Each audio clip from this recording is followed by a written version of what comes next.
tell you, boy, like after watching this episode, for whatever reason, this song was like in my head after this episode. Black, black, black, black, I'm black, black, my thoughts so black, black, black, I'm black, my skin is so black, I'm rocking out black on black is black.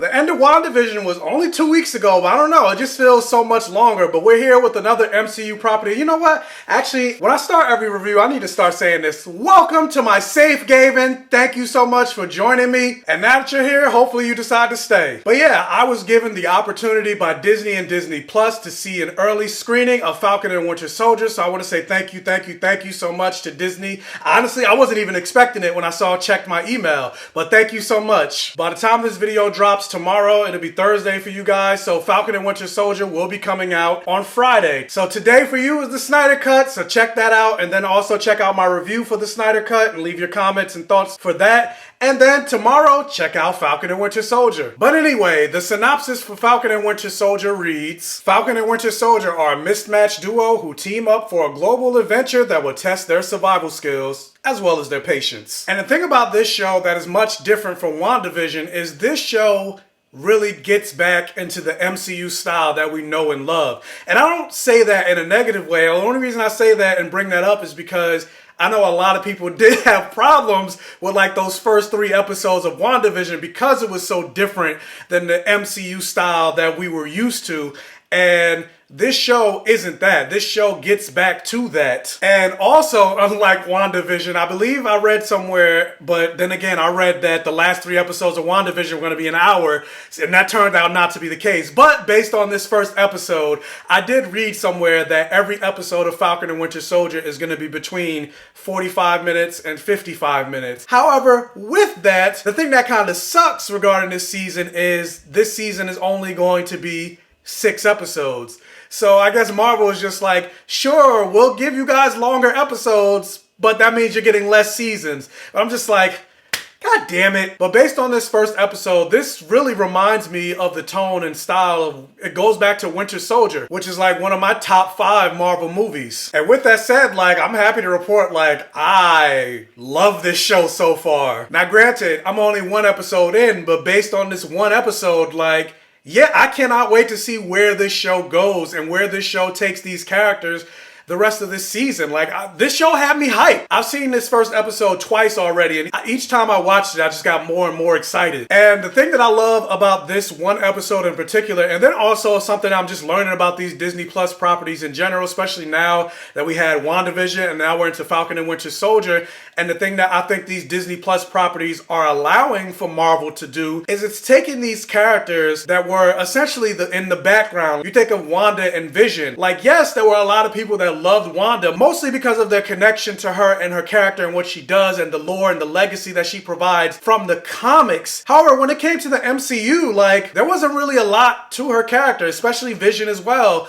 But then you get to WandaVision and the things that they injected into Wanda's character and Vision's character and their relationship together, and the things that we learned about them, now they're pretty much household names. And it's the same thing I feel about this show. Like, in this 1 episode, in this 1 45-minute episode, I've gained more of a connection to Sam Wilson than I've had for his character in the 6 years that he's been in the MCU. And so for this particular episode, I'm going to focus a lot on the character of Sam Wilson. And not that Bucky doesn't feature prominently in the show. Like, no, Bucky is very prominent in this episode so far. You know what? Actually, let me backtrack. So knowing what we know about Avengers Infinity War, we know that both Sam Wilson and Bucky Barnes were victims of Thanos' blip, as they call it. And so it was said that this show takes place 6 months after Avengers Endgame, which is months after WandaVision, but 2 months before Spider-Man Far From Home. And so with that, you see Sam Wilson and Bucky Barnes basically picking up the pieces of their lives having been gone for the last 5 years. And then not only just picking up the pieces of their lives from the last 5 years, but also moving on without Steve Rogers, who's a pretty prominent member of their life. So with that said, yes, Bucky does feature prominently in this episode. You see how Bucky's adjusting to his life, having his mind back, not being a fugitive, his his life and moving on without Steve Rogers. However, this show is called Falcon and the Winter Soldier. And based on this first episode, at least in my opinion, I feel like this was Sam's episode. Mostly because, yeah, we know a lot about Bucky and his life because he's been featured pretty prominently in the Captain America movies. And while, yes, Sam was there, we don't really know jack shit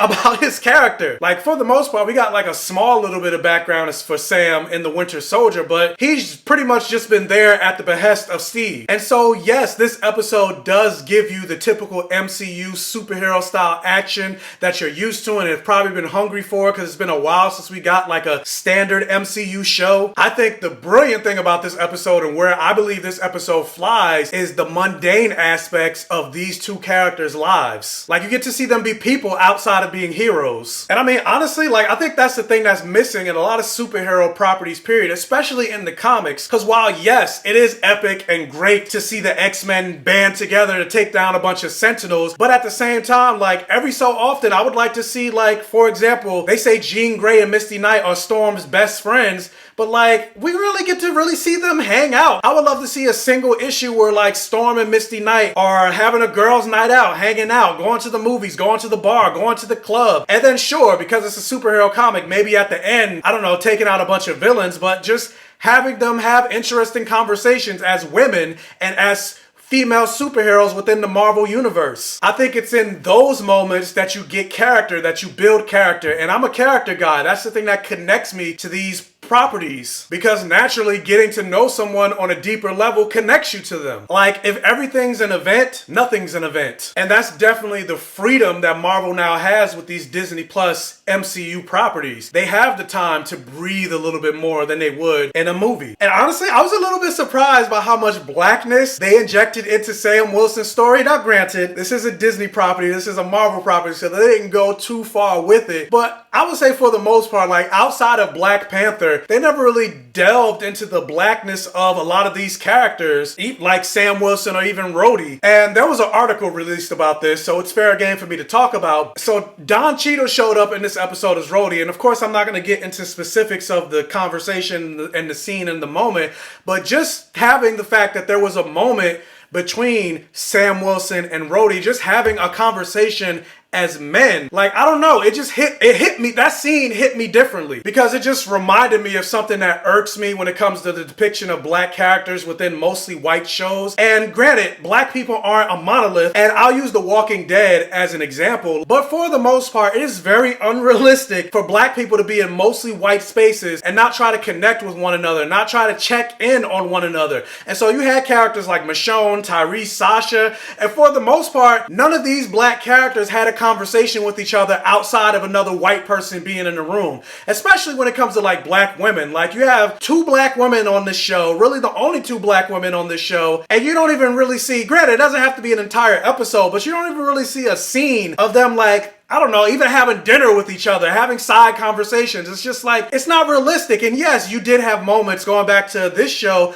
you did have moments in Avengers Infinity War where Sam and Rhodey were teaming up in the battle for Wakanda. But at the same time, this moment, them just having a conversation as two black men, like, again, it just felt different. It hit me differently.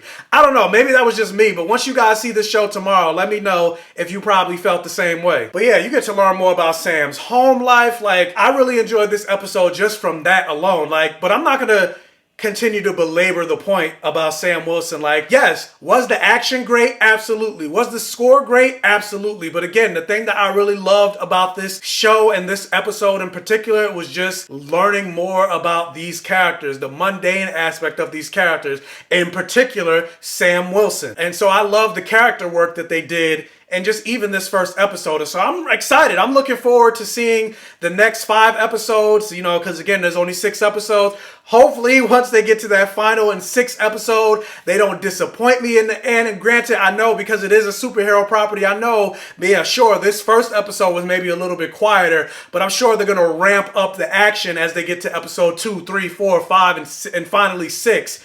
But I really just hope they continue to dive into and develop these two characters more than they've ever been developed in the MCU movies. And so, yeah, I just hope ultimately I'm not disappointed in the end. And granted, I already know for the most part There's gonna be something that's gonna annoy the hell out of me regarding this show, because I just feel like I feel it in my bones, and I just know that they're gonna queer bait the hell out of us regarding this show. I mean, hell, just look at the very first trailer. Like, they literally had Bucky and Sam in couples therapy. But I'm like, I already know they're not gonna get together, at least not like that. But I'm just like, I gotta mentally prepare myself for it. Hashtag give Bucky a boyfriend. But anyway, I'm gonna give this first episode of Falcon and Winter Soldier a blockbuster. But yeah, are you guys looking forward to Falcon and Winter Soldier, or maybe you're looking forward to Justice League more? Which one are you more excited about? And then also, once you do catch Falcon and Winter Soldier tomorrow, come back here on this video and let me know in the comment section below what you thought about it. I thought about going live tomorrow, Friday night at 7 p.m. just like I did with WandaVision. However, my co-host Ron from You Don't Read Comics, he has to work. I mean, I could go live by myself, but I don't know. It's not as fun. But who knows? Maybe. I'll think about it. So make sure you guys have that bell notification button on, so in case I do go live, you get the alert. But anyway, if you made it to the end of this video, thank you so much. If you can, please hit that like button. It'll really help with the YouTube algorithm and getting this video and my channel out there for more people. And if you haven't already, please hit that subscribe button and tell your friends, families, and neighbors about my channel